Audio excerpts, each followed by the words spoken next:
We're ready. Good evening. Call this regular meeting of the Fairborn City Schools Board of Education to order, September 5th, 2019. Please rise for the Pledge of Allegiance. I pledge allegiance to the flag of the United States of America and to the republic for which it stands, one nation, under God, indivisible, with liberty and justice for all.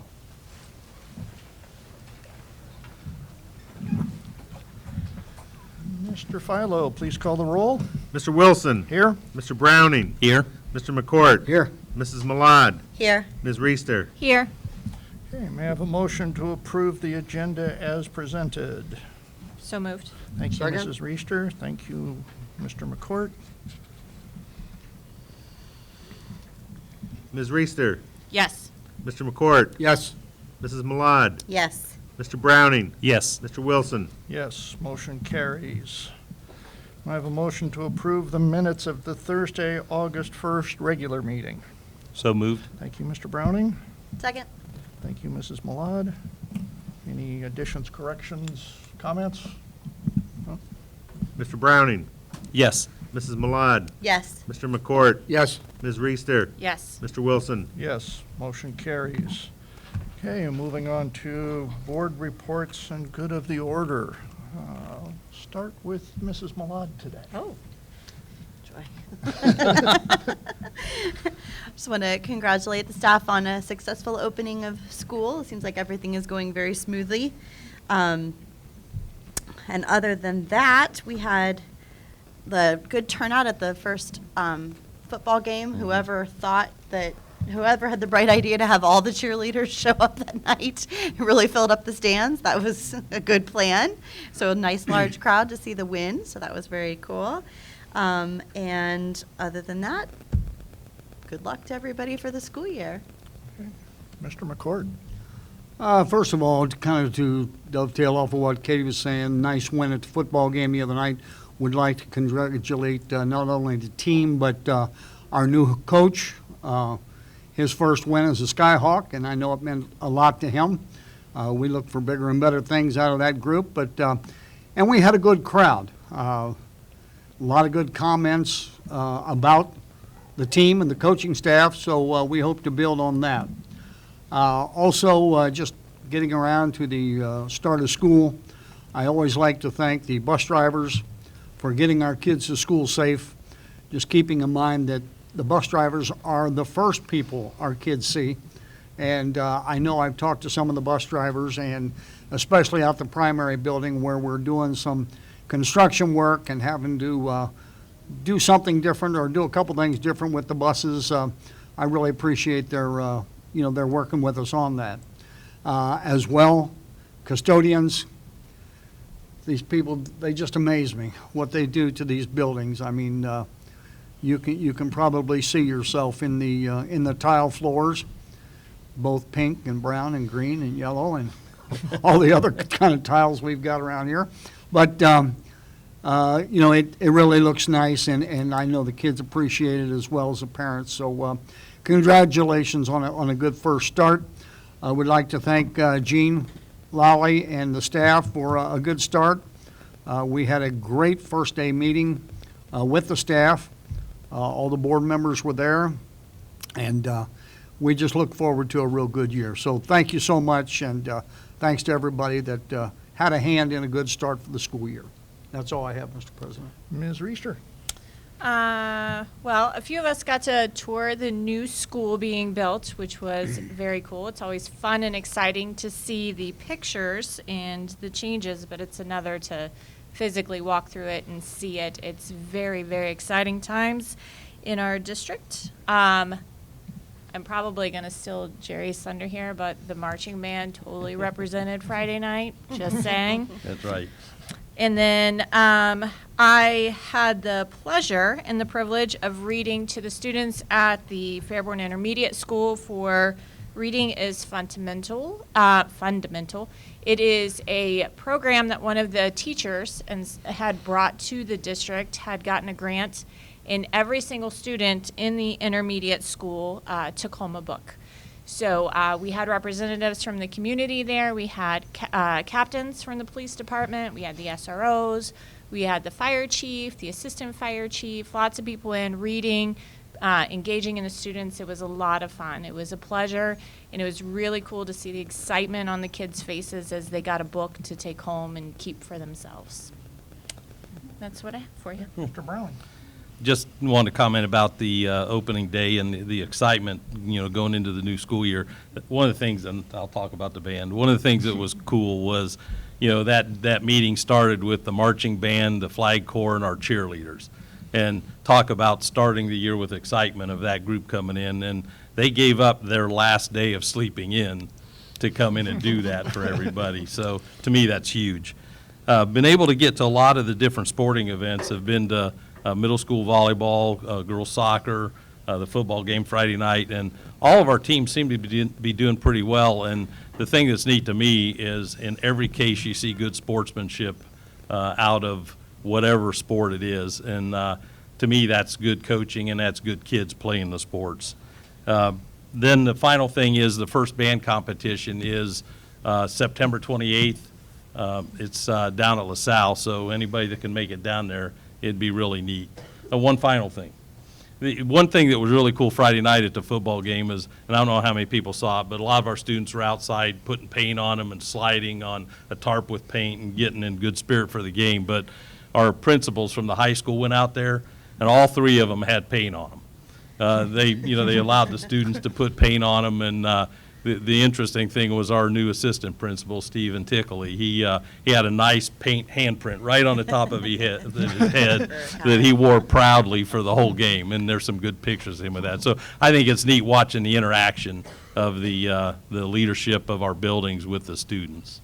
So. Okay. I don't really have too much to add here, but you'll notice that we're attired a bit differently than normal, and these shirts were a fundraiser for one of the classrooms here at the high school, and it helps some of the students with some real life, not really on-the-job training, but quasi-on-the-job training of working with customers and running a cash register, making change. So it was great to support that group of kids. So thank you for making that possible. So that's all I have. So we'll move on to recognition of visitors and public comments. If there's anybody that wishes to address the board, please step up to the microphone, state your name and address. Limit your comments to 5 minutes. Anybody? No? Seeing no one, we'll close that portion of the meeting and move on to district presentations. Mr. Lawley. Okay. Here tonight we have the class officers for the 1919-20 school year to make a presentation on the New York trip for this coming spring.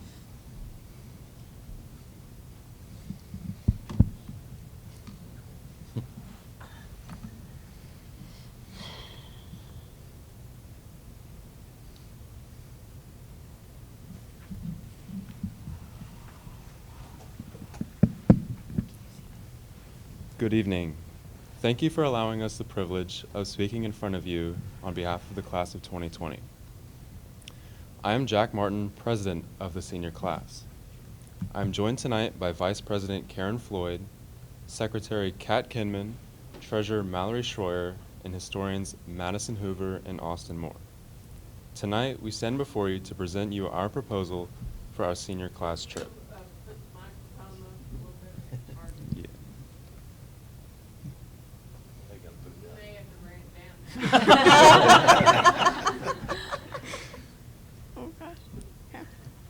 For the past 16 years, it has been a tradition at Fairborn High School for the seniors to go on an educational trip to New York City.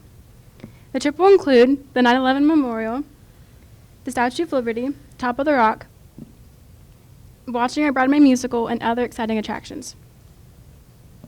We also plan to adventure through museums such as the Metropolitan Museum of Art. The Met shows several artworks from well-known artists such as Francesco Goya.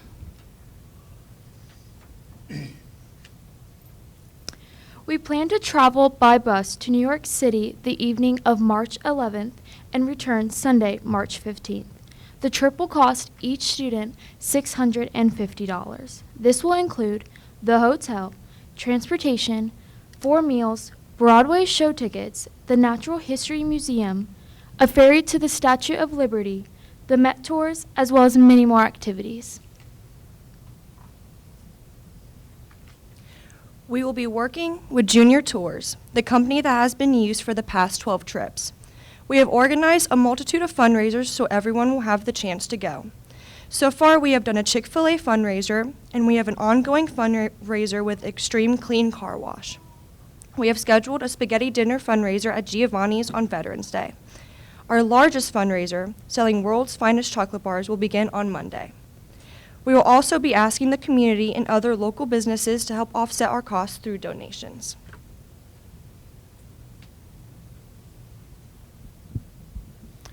On our trip, we are divided into families of 8 to 12 students. There will be at least 2 chaperones per family. These chaperones are made up of our senior class advisors, teachers, and administrators. At least 1 chaperone per family must have experience going on the senior class trip.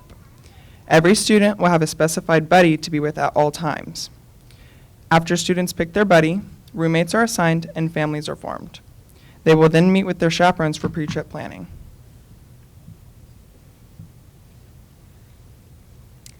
Every family will plan their own itinerary based on all the hot spots they would like to see in New York. Families in the past have had the opportunity to experience various museums, Central Park, and even Wall Street. We will all have the opportunity to experience various cultures such as Chinatown and Little Italy. By combining individual family tours as well as whole group activities, we will maximize our New York experience.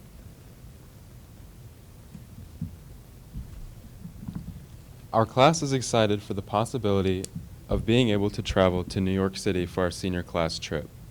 We would like to ask for your permission to continue this tradition and represent Fairborn High School on this educational trip to New York City.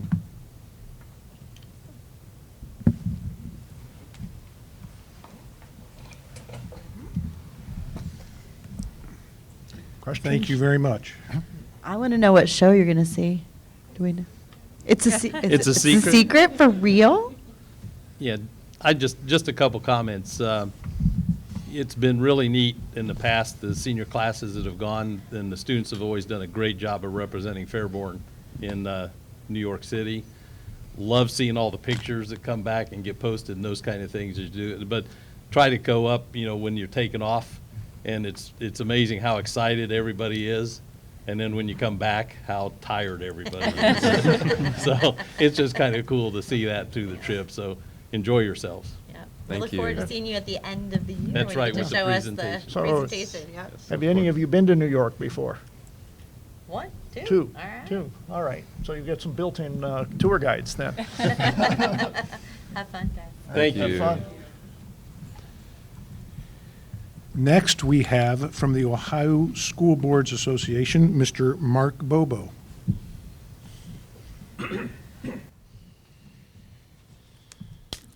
Good evening. Before I get started, can we just give them a round of applause for that yeah. great presentation?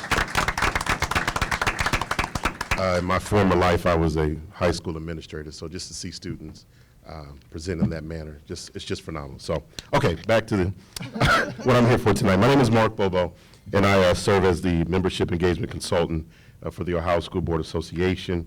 OSBA is honored to serve as your association, and we're grateful to have you have entrusted us with your board leadership needs over the last 64 years. Serving in district leadership at the board level is both an honor and grave responsibility, and the responsibility is placed squarely on the shoulders of the men and women who serve in our school boards across the country. This responsibility is exemplified by the leaders in this room tonight, and as you continue to serve this community in Fairborn, we just want to thank you for your dedication and your leadership. The world is changing, and the needs of our students are changing, and therefore the needs of our board members are changing as well. And in order for us to stay a relevant resource to those that govern our public schools, OSBA is making a concerted effort to align our decisions, our work, and our resources to meet the needs of our board members, so you can continue to support the 1.8 million students that walk the hallways of our public schools. I'd like to draw your attention to the wonderful reading that I've left at each of your tables. Specifically, the visionary initiatives for strategic action. This is the driving force behind the work that OSBA is doing on behalf of our board members.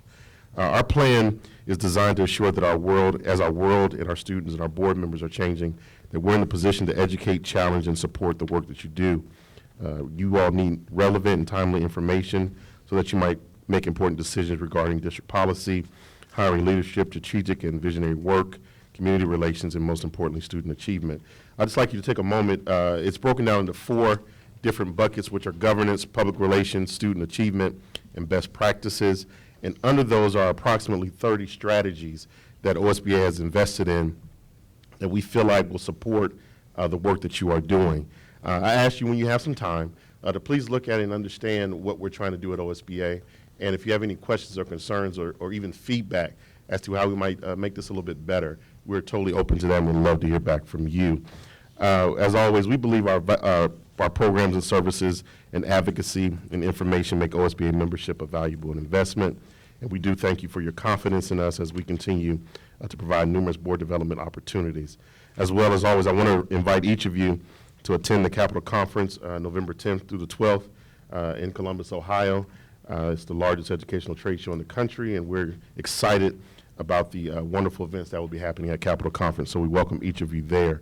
Very quickly on the legislative front, as you are aware, the biennial budget was approved by the governor a few weeks ago, and I just want to highlight a couple things just for you all to keep in mind. About 2 weeks ago, we met with Peggy Lehner, who's the chair of the Senate Education Committee, as well as Representative William Blessing, who is the chair of the House Education Committee.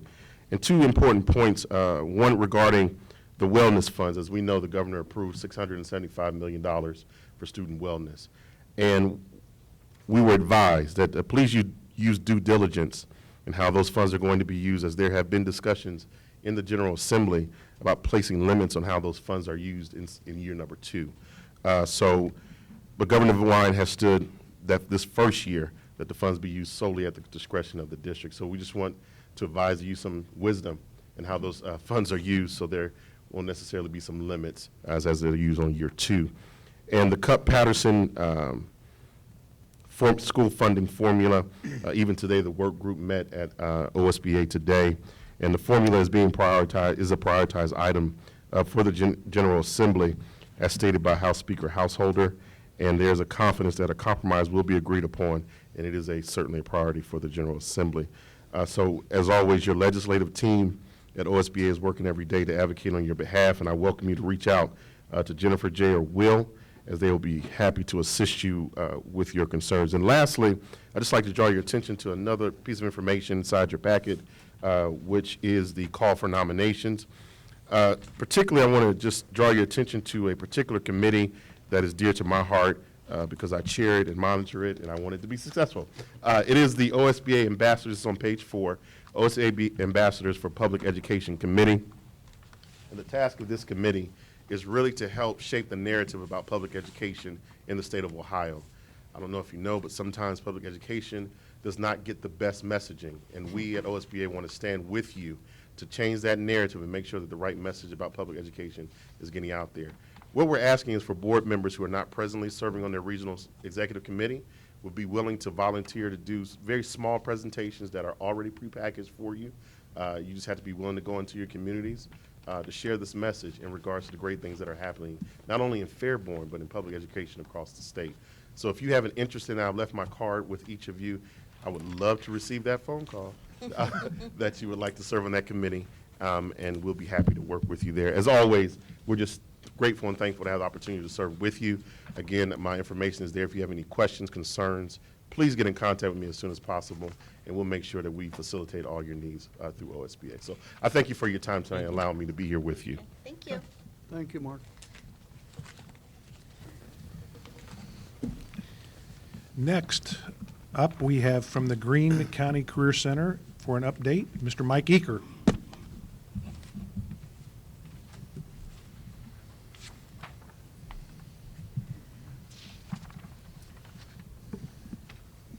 Thank you, Mr. President, and Mr. Lawley.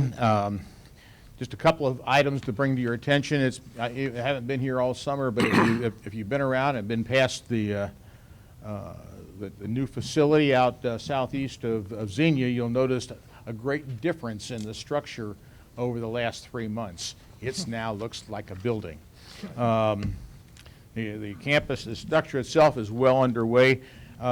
You can monitor, by the way, anybody who wants to can go to our Greene County Career Center website or Facebook, and there's a link in there where you can see the actual live cam picture of what we are at. And you can even let it scroll back and take you through the whole time lapse of what it looked like when it was mud, and now what it looks like as the structure goes up. By the way, if you're curious, the top structure right now, the top steel beam sits at 57 feet above the tarmac. So probably one of the more interesting things is that we have dozens of our current Career Center students and alumni that are working on the project either as apprentices or as full-time employees of the contractors that are being used. So our kids are getting, our young people, and some of them not so young, are actually getting to work on the facility that they're going to hopefully start occupying in a year. As far as our Fairborn is concerned, we have 117 Fairborn juniors and seniors that are full-time seniors or that are going on campus for their classes. That's about 18% of the entire student body, which means that we're a little bit overrepresented, which I think is very good. I think for who we are as a community, I think the Career Center is, and I preach this all the time, is that it's a great alternative and a great way to start no matter where your career is headed. Finally, we're planning on breaking ground next week on a new hangar out at the Greene County Airport to house our aircraft mechanic program. It's going to be kind of a low-key, we're on such a tight schedule on everything. Apparently the board went insane and decided to build 2 buildings at the same time. But we are going to probably as I say, probably break ground either Wednesday or Thursday of next week. Again, that our intent is to have that fully up and operational to begin teaching aircraft mechanics in a 2-year program to get them certified as FAA aircraft mechanics starting in August of 2020. So, are there any questions? No, I did notice that if you're coming from Washington Courthouse towards Xenia, that the building is a lot more visible than it is going the other direction. Yeah, it's topography is hard to change. Yeah. But it's a big building, and you'll see it much better when we have the red brick on the outside and the glass. And in fact, our schedule right now just we had our monthly meeting with the prime contractor and some of the subs this morning, and they're pretty much on schedule. They should have the place enclosed before Thanksgiving, completely enclosed.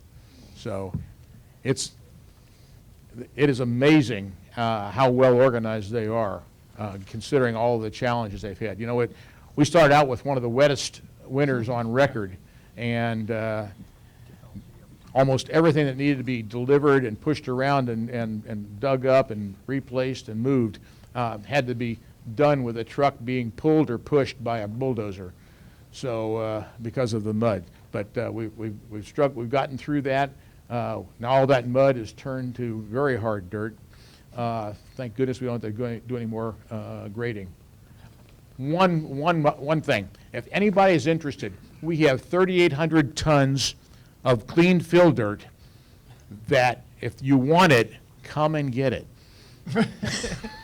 Let me know. Yeah, if the contractor here needs some fill, let us know, because all they need to do is bring some trucks, bring some sort of a front loader, and they can have it. It's all sitting out by the road. So thank you very much. Thank you, Mr. Eaker. Every year, every school district in the state of Ohio receives a state report card. Here tonight to give us the Fairborn City Schools update with our district report card is Dr. Brackenhoff.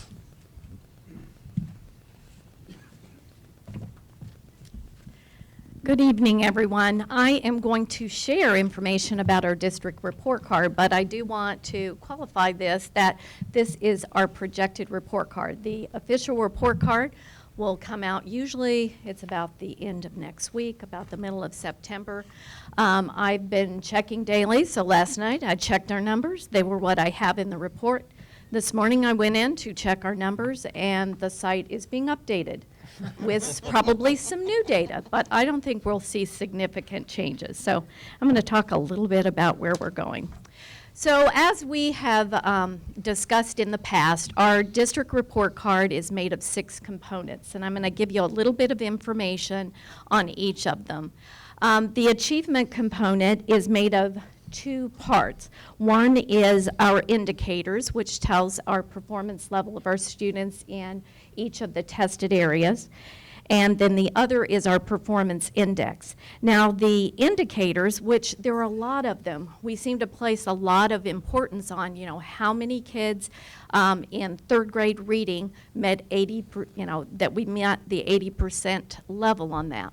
But that portion of the achievement indicator is only 25%. The more important part is our performance index, and this takes the individual performance levels of all the students in all the tests that were taken and makes up a significant portion of that grade. So as we, as teachers go through this data, they have to not only understand, what the results were, but we also have to understand how we strategically put together pieces so that we can improve it. Currently, our achievement level is at a D. Our performance index, as I will show you later, is exactly the same as it was last year. It did not go down. And then the next level is our progress level. Now this one I put NR, we don't have a report, it hasn't been reported yet. That looks at the growth of all of our students. It looks at the subcategories of gifted, students with disabilities, and then the lowest 20% of the students statewide. This year, a new portion of that this will be a 3-year average. So this will look at the growth of all the students based on their past performance. So, if they made a huge growth between 3rd and 4th grade, the projection would be between 4th and 5th that they would also make growth. If they don't make that growth, then the numbers are not as high as they should be. The next thing is graduation level or graduation rate. And this one I've underlined because at this point we have moved that from a C to a B, which we congratulate the high school in their efforts. This looks at our 4-year graduates, which makes up 60% of this component, and then our 5-year graduation rate, which makes up 40% of our component. And then the next gap closing, that makes up 15%. There are a lot of numbers in report cards. 15% of our overall report card. In gap closing, we again achieved a B. And this, I think, is directly related to the efforts of our teachers working together and our Ohio improvement process, because what we're trying to do is close the achievement gap between our subgroups and our overall population. New again this year, something new, is in the annual measurable objectives. Those are going to be set annually for each piece. And so to meet your gap closing effort, the number will change each year. The target will move up a little bit each year. So it does make that difficult. K-3 literacy, last year it was called Improving At-Risk K-3 Readers, but the state hasn't published their new visual there yet. So in this one, although our grade did not change, we did move up about 8 percentage points in that. And this was looking at how successful our schools are at getting struggling readers on track. And this is also a really tricky one, and it's hard to understand because basically our ground level for this year's data was set 3 years ago with the kindergarten class of 3 years ago. How many of them left kindergarten on track or not on track? And then each year we look with that cohort group how they are progressing, and that's how they come up with that score for that. So the score increased even though the letter grade did not. Then the last portion is called Prepared for Success. And this looks at how well we prepare our students for the future. So it looks at remediation-free ACT scores. It looks at honors graduates. There are many components that it looks at as far as the success of students, that it's not something that teachers can teach. It's a cumulative effect in other areas. And so in that area, the grade has stayed the same and our percentage is basically the same, even though we are trying to explore areas to increase opportunities for students. So now we want to talk a little bit about growth, because even though the report card, well, this is not going in the right order. Let's see. All right. Something did not load correctly, but we'll see. In the achievement indicators, of those, we had growth in 10 of the 26 areas. So again, looking at growth, remembering that as we look at student performance, even though we compare year to year, we're not comparing the same students. So, you know, that third grade score looks at this year's third graders, which are a completely different group than the year before or the year before that. But in the area of reading, English language arts, we saw improvements in our 3rd, 7th, 8th, ELA 1, and ELA 2 scores. In math, we saw improvement in our Algebra 1, geometry, which is great to see, and our integrated math score. And that's a very small population that's taking the integrated math test. In science, we did not see growth in there, but again, just remembering that even though the teachers are using the same curriculum, the teachers have analyzed data from the previous year to see what the strengths and weaknesses of students are, and but the results can vary from year to year because we are teaching different groups of kids. Now, government and American history are always a bright light in our scores because each year they continue to improve. So our government went from 87.8 to 88.5, and American history went from 82 to 88.7. So that's something to celebrate, and we certainly appreciate our teachers' efforts in that. There are a couple of things I pulled out in the many, many pages. I think my last printout might have been 32 pages of data for the state report card. And one that is an indicator is our gifted performance, and or gifted indicator, which is made up of 3 parts. The first part is the performance index, and to achieve and get into that little tiny sliver of green, we have to have 117 points. And as you see, we're at 114 points. So we're making slow progress on that.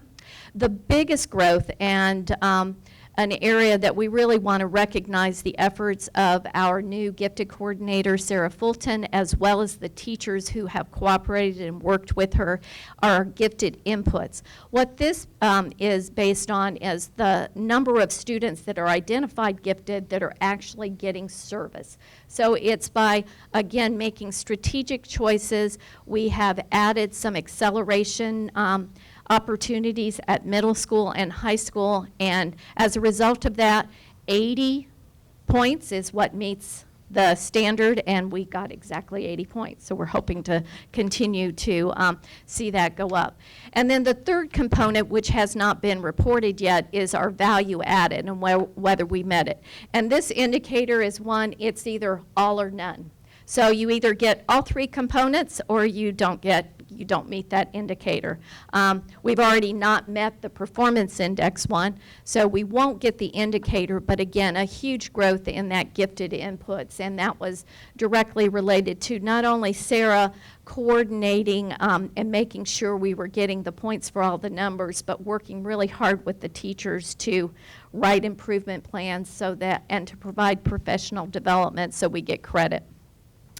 Then the other area that a grade has not changed, but again, really shows the efforts of our teacher is in gap closing. And as I said, this is the subgroup performance. So we're looking at smaller parts of our population and making sure that we are growing them and that, that we see that growth reflected in these scores.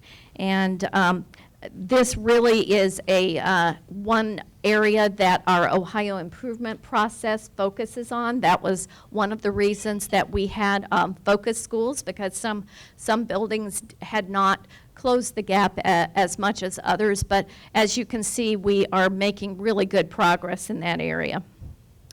And then our performance index looks at the achievement of every student, not just whether they reach proficient, but it's based on different performance levels. And so in this one, you can see it's exactly identical to last year. Don't know if that's a celebration. We'd like to see it continue to rise. But again, we are looking at opportunities. For example, in our middle school, in the past, we have had an accelerated math track. And so our sixth graders that had the potential to do that in sixth grade did all of sixth grade math part of seventh grade. And then in seventh grade, they did the rest of seventh grade math and eighth grade. But in the past, they were taking the seventh grade test. So we didn't see any benefits of that, except that those seventh graders performed really well on the test because they've already had 3 years of math. So this year, our seventh graders took the eighth grade test, and everyone that took that eighth grade test out of that group were proficient or above. From now on, those kids will be accelerated in math, so their score will automatically be bumped up each year. So if they scored proficiency, they're going to get bumped up to advanced. If they scored advanced, accelerated. So they're, you know, in addition to working in the classroom and teachers teaching the curriculum and helping students learn how to do assessment, we've got to be strategic about some of the things we do. So we're trying to align those factors too. Again, growth. We had growth in our 10 out of 26 performance indicators. Our gifted inputs, kids served, our K-3 literacy, and then our graduation grade, we actually saw that as a grade improvement from a C to a B. So our goal, we'd love to see an A on the report card, and we've seen them in the past. If the report card stands still long enough, I think we will see those grades come again. So how is it that we're going to get there? And I'm going to go through this quickly. One of the things that our teachers, our administrators, our district has been involved in is the Ohio improvement process. And this process uses a 5-step process. The first being identify the critical needs. The second, use research, select evidence-based strategies, plan for the implementation, implement and monitor, and then examine, reflect, and adjust. And that's pretty much a plan for improving just about anything. And we are using that in every possible way that we can. So I pulled out a few ways, and again, I apologize that this is small, but I'm going to share this with you. So just summing it up. One of the areas is focus and alignment, that we are actively implementing the Ohio improvement process that is at the building level. Our teacher-based teams meet every week. Our building leadership teams meet monthly, and then our district leadership team meets. And the focus is on, we look at the data, we look at the areas we need to improve, and we use that 5-step process to develop a plan to help us move forward. We also are focusing on our performance level descriptors, which describes what the performance needs to look like at each level. So it's one thing to say, well, in order to be proficient, you need to score at this, but teachers need to know what that looks like in terms of student work, and so that's something that we actively are discussing. The next part of our improvement is in the area of assessments. We have ongoing design of assessments that reflect the state test items. The state test is now online. It has drop boxes. It has drag and drop. It has ordered things. It has text where you have to type. So we are designing our assessments to reflect that. And then providing students with an opportunity to do online assessment, not just that once a year testing time, but in the classroom when teachers are giving assessments, whether it's a weekly test or a unit test or an exam at the end of a semester, they are getting the opportunity to practice those online testing. And we're also looking at the rigor of our test. It does no good to practice a real easy test online. It needs to be a test that is rigorous like our state test. And then this year we have implemented a new online assessment system called Edulastic. In the past 4 years, we used a program called Mastery Manager, and it just wasn't keeping up with the progress of and the direction of testing and test items. So Edulastic, we looked at probably 5 different researched programs, and this one certainly was the one that looked like it would be something that our teachers could easily implement. And the best part is you can't put a test question on that test without tying it to a standard. So it really makes us stop and think, are we focusing on our standards? And then moving on after focus and assessment, curriculum. We are continuing to update our curriculum maps and pacing guides, making sure that we are keeping track and keeping the end in mind. You know, we say it's a year pacing guide, but if we take a year to do it, we shortchange our students because we test starting in April, the end of March and the beginning of April. So we need our pacing guides to reflect when those assessments will occur and to make sure that we are capturing the most important standards out of each of the content areas. Then we also have an ongoing review of the curriculum, its materials, and we follow the state updates. And this year we're seeing some updates that we will have to do that. In addition, in curriculum, we've added quite a few new courses. And this year we have adopted a new K through 6 reading program, and that is supported by some literacy coaches. And then our secondary health as well as our American Sign Language program. In the area of technology, we continue to use Gradebook for weekly communication. It's hard to get where you're going if you don't know where you're at, so that Gradebook provides parents and students a roadmap of how they're progressing through the year. We're also trying to increase technology integration so that technology is used as a tool to support learning. We are in 3 through 12, we are at 2-to-1 in Chromebooks for our students, and all of our teachers now have Chromebooks so that they can use that as a tool if they're planning at home or on the go in the classroom in a meeting. And then finally, support, providing support to our teachers through professional development that is focused on teaching and learning. So in conclusion, this report card report includes, these are the good things we're doing this year. The report card is just one snapshot on one day in time, but this really tells what the plans of our district and where we're going. So as I said, K-6 literacy adoption, we've added elementary art back into our program to provide those students those opportunities for fine motor skills, for spatial development, and the appreciation of art. Our K-6 literacy coaches are actively supporting our teachers in the implementation of a new reading program. We have added middle school Spanish, which is really exciting. It's another one of those opportunities for advancement for our students. And then also in our middle school, trying to be strategic, we had an accelerated math program, and now we have an accelerated English language arts, and the next area we'll be looking at is probably science. And then in middle school, to help our 6th grade students with some of the executive functioning skills, we have added a logic and problem solving class that they will take one semester during their 6th grade year that will focus on project-based learning as well as working together and using logic.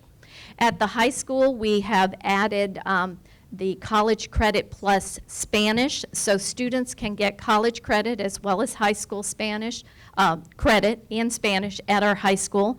And with the help of other schools in Greene County, we will be working on a grant that will hopefully provide opportunities for more of our teachers to get the coursework they need so that we can offer that dual credit.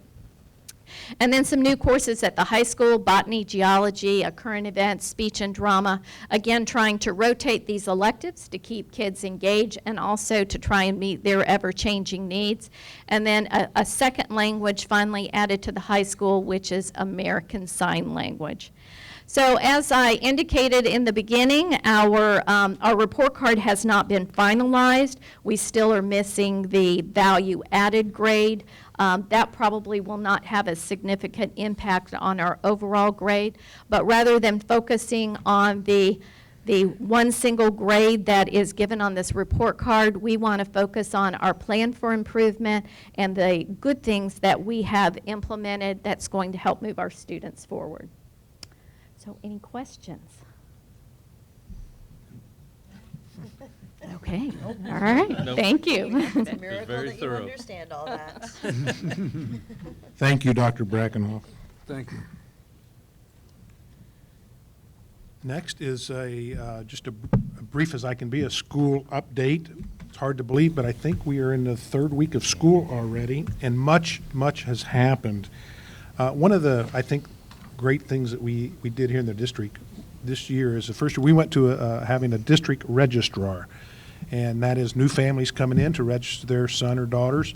They come to the board office, and we have a new employee, Camille Rucker, who is our district registrar, and that has been a very positive thing for our district. Instead of having parents come in and they register at all the different buildings, I think we have one central point of registering, and that has just been more uniform, and it's been a great PR thing for the district. So we are very happy about that. You mentioned some of the things earlier, transportation. They've done some great things there, getting our kids to school safely. It's pretty neat when we go to the elementary in the mornings and in the afternoons, helping all the kindergartners, first grade, second grade, get off the bus, and they're all apprehensive and getting them into the building safely. And kudos again to our, as was mentioned, our bus drivers getting our kids to school safely. Dr. Brackenhoff mentioned, the OIP process. Our building leadership teams are in full swing. Just the other day, Mr. Walker, Dr. Brackenhoff, and myself got to sit in on the high school building leadership team. And to see that in full swing just in the third week of school, kudos to the teachers. And I think that's happened in all the buildings so far. So not only are our teachers teaching all day long, but they're also prepping for the building leadership team process that they're looking up data, student data, to help with student instruction and most of all, student success. So they are working very hard to get this report card up. So again, hats off to the teaching staff here in this district. Again, only the third week of school, and we've had lockdowns, practice, bus evacuations, so we are moving fast, here in the early going. So trying to get a lot of things in. This is a changed business today, the things we have to do, but everyone has been cooperative. Our students have been very cooperative, and I'm very, very happy with our opening so far. So thank you. Next up is a construction update. Like I say, things are full tilt here. Hey, construction with our buildings. And here is Mr. Patrick to give us an update.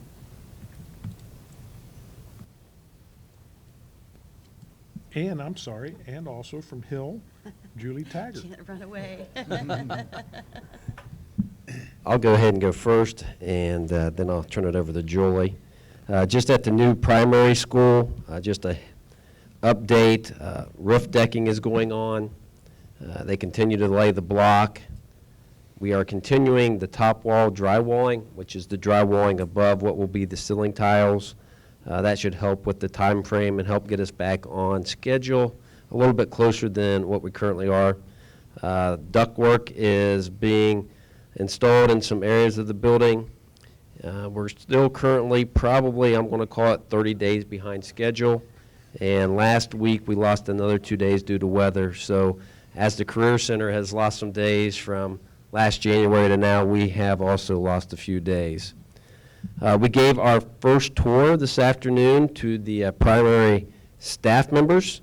Over the next 6 weeks, they have signed up to see the building and go through it. So Mrs. Schutelpold and Kevin from Hill helped give the tour today, and it sounds like that went well. So just the excitement of all that is very exciting. Over at the Baker football field, the renovation project continues. We are waiting on the quote for the second phase of that renovation, which should happen sometime this fall. And here at the high school today, they started to replace the roof in the north, what I call the North Athletic Hallway. So that work started today. So things are moving on. And before I introduce Julie, you'll see on page 7 of tonight's agenda, there's a board resolution. That's for the construction document phase submission of the intermediate school. So as we are building the primary school, we're now in the paperwork phase of the intermediate, making sure that we can do everything that needs to be done for that. So with that, I'll turn it over to Julie, and she'll walk you through some things.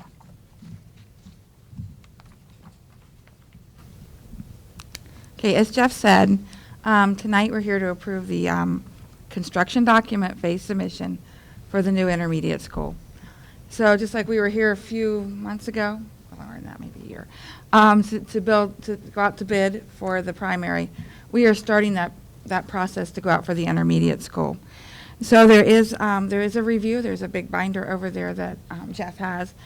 We've had many people take a look at it, make sure that the building meets all the OFCC standards, and we've had commissioning agents look at it and technology reviewers. So that work has all been done, and then tonight you'll be asked to approve that resolution along with a locally funded initiative memorandum of understanding for an additional $3.6 million to cover the cost escalation, the additional square footage, and the budget shortages that we have in that building. That said, once you approve it, we're obviously not going to go to bid right away. We will not be starting that building until we get the kids moved out of it. They don't like it when you demo with kids in it. And so we will actually not go out to bid until later in the year. We will probably bid before Christmas, I believe is the plan right now, and award right around the first of the year, which will give your contractor time to get all of his ducks in a row, per se, all of his material ordered, and the project planned out. So the minute we get the kids out of there, we can start abatement, demolition, and start work on that building. Are there any questions? Thank you, Julie. Thank you.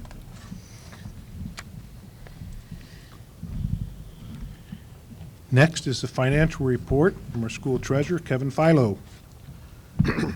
Mr. President, point of order, if I can, before Mr. Philo starts, I just want to let people in here know that Gene and myself and Jeff, we attend meetings on Friday morning of this construction group, and we make darn sure that our voters and our people in the town, their interest is looked after. I can tell you Jeff holds people's feet to the fire out there when he has a question, and he stands ready to debate whenever he's ready. But they do a nice job for us, and I know one thing that I'm always looking out after is our roads on both sides of the building being clean for the people in the community, and they are cleaning those roads, I'm told, twice a day. So I do keep my eye on that type of stuff as well. You know, they are making some great progress. So kudos to Jeff and his team for keeping that project on board, and we've got some good people working out for us and on our behalf out there, and just can't wait till June of next year till they hand us the keys and we can go in and take a look-see. Thank you. Good evening. Just a point of clarification, the monthly financial report that I'll present on is not the one that's in your board packet or for you to vote on tonight. This is the presentation that would have happened in July. We wanted to cut short and get to the band concert. So really, this focuses on where we were at in terms of June 30th. As you know, our fiscal year runs from July 1 through June 30th. I'm very happy to present our final numbers. Our total receipts were above projections by 1.3 million, and our expenditures were below projected by 779,000. So really, in terms of how does that affect our cash, is our cash balances ended at 29.9 million, which was above estimated by 2.1 million, and significantly above last year by 4.6 million. So in terms of when you talk about the finances of the Fairborn schools, two things to remember is that they're strong and they're stable. Those are the two words that I'd like you to remember. I could go through the monthly budget variance report, but you've seen that. If you think state report cards are complex, I'm not going to go through that in great detail. But to really let people know in terms of where our actual fiscal year 2019 revenues ended, roughly, remember, we're about $49 million in revenue. It's 50% state of Ohio, which is the red, the orange, and the yellow, and 50% local, which is the blue and the green and the gray. So just remember that as a split in terms of the 49 million. In our expenditures, ended this year at 44.7 million.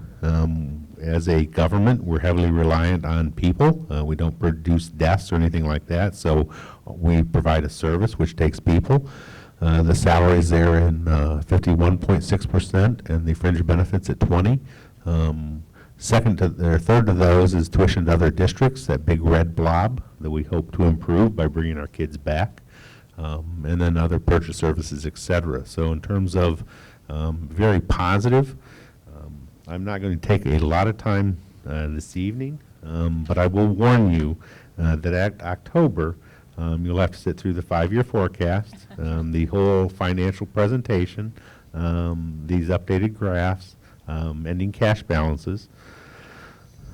But I will give you a little bit of a preview in terms of our 2019 ending cash was 29.8 million. We're looking to increase that slightly next year, and then probably top out in 21, and then significantly go down. These include the new initiatives that we've included, that Sue talked about, but there could be future ones as well. So just a little preview for next month. Any questions? Thank you.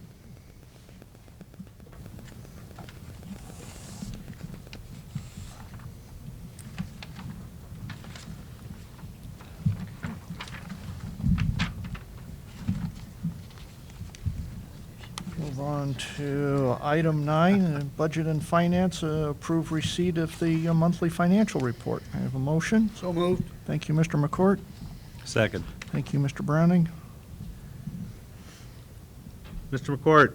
Yes. Mr. Browning? Yes. Mrs. Malad? Yes. Ms. Reister? Yes. Mr. Wilson? Yes, motion carries.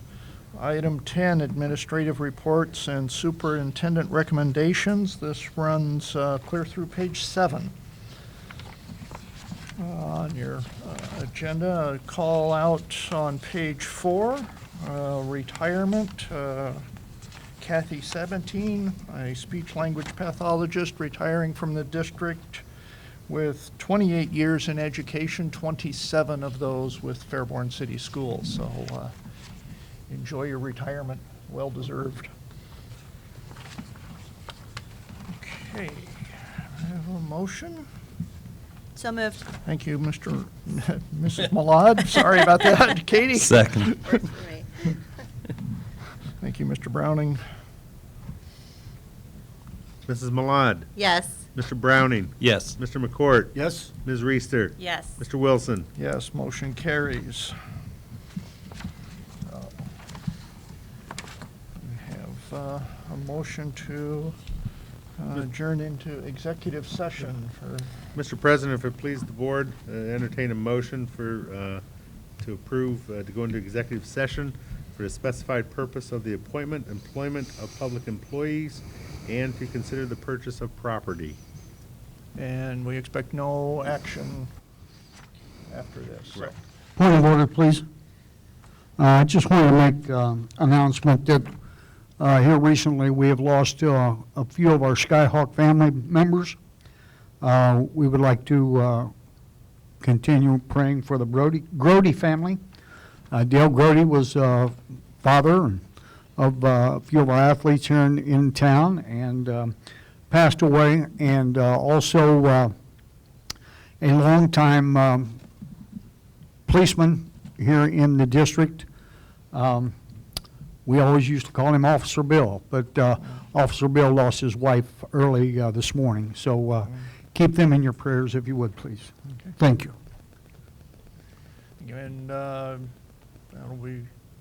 Still need a motion in a second. Yeah, but just those of you in the audience, there'll be not much after our executive session, and we're likely to be there for a while. So you're you're free to stay if you want to, but probably best if for your sanity if you if you leave. I have a motion. So moved. Thank you, Second. Ms. Reister. Thank you, Mr. McCourt. Ms. Reister. Yes. Mr. McCourt. Yes. Mrs. Malad. Yes. Mr. Browning. Yes. Mr. Wilson. Yes, we are now in executive session.